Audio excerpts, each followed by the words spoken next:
નમસ્તે મિત્રો, જય દ્વારકાધીશ. વાર્તા સાંભળવી છે ને? આજની વાર્તાનું નામ છે બગલો અને કરચલો.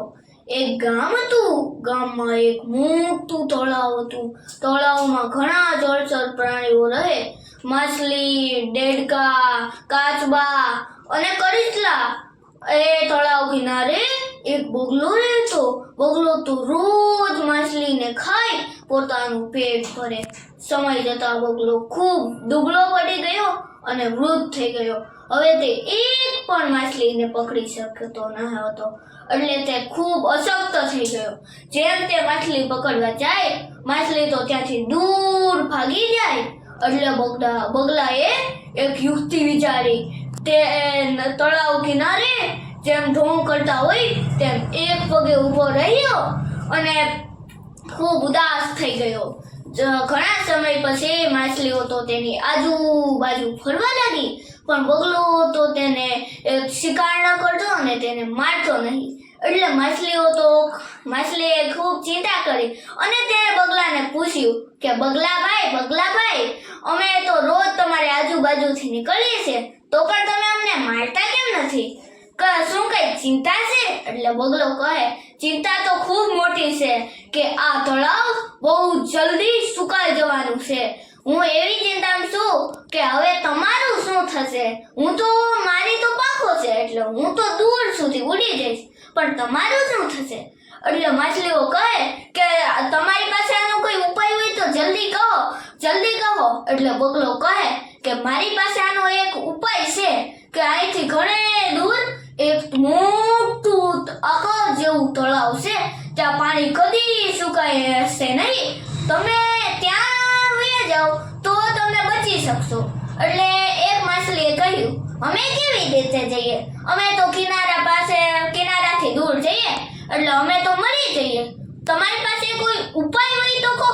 એટલે બગલો તો ખુશ થતા કહે કે માછલીઓ, મારી પાસે એક ઉપાય છે કે તમે મારી પીઠ પર બેસી જાઓ અને હું તમને તળાવે લઈ જાઉં. પણ મારી એક શરત છે. હું વૃદ્ધ છું, એટલે મારે થોડો આરામની જરૂર છે અને હું એક સાથે ઘણી બધી માછલીને ન લઈ શકું. એટલે 2-4 માછલીઓ જ મારી સાથે જઈ શકે. આપણે રોજ 2-4 માછલીને લઈ જશું, એટલે આપણે તે નવા તળાવે પહોંચી જશું. બધી માછલીઓ આ ઉપાયથી સહમત થઈ અને રોજ 2-4 માછલીઓ બગલાના ખંભા ઉપર બેસે અને બગલો તો તેને દૂર ટેકરીએ લઈ જાય અને ત્યાં જ તેને ખાઈ અને આરામ કરે.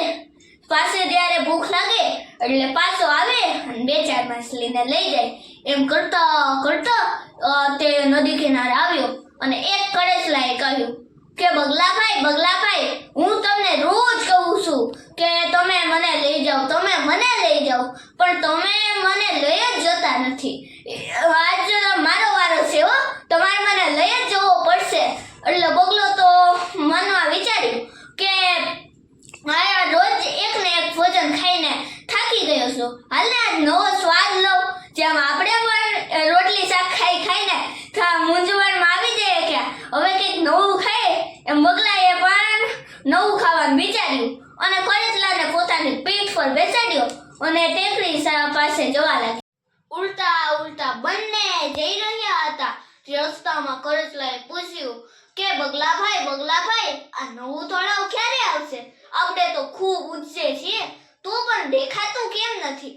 એટલે બગલો હસતા કહે કે મૂર્ખ, કેવું તળાવ અને કેવી વાત! આ તો મારો ટ્રેપ હતો. તમે આ ટ્રેપમાં ફસી ગયા છો. હું તો શિકાર કરવા માટે આવું કરતો હતો. અને કરચલાને ખૂબ ગુસ્સો આવ્યો અને તેણે પોતાના આંખડા બગલાની ડોકમાં ઘુસાવી દીધા અને બગલો શ્વાસ ન લઈ શક્યો અને તેણે ત્યાં જ પોતાના પ્રાણ ગુમાવ્યા. અને કરચલો જેમ તેમ કરી અને તળાવ પાસે આવ્યો અને બધા પ્રાણીઓ પૂછવા લાગ્યા કે કરચલા, તું તો ત્યાં નવા તળાવે જવાનો હતો ને, પાછો કેમ આવ્યો? એટલે કરચલાએ તો બગલાની બધી જ વાત કહી દીધી.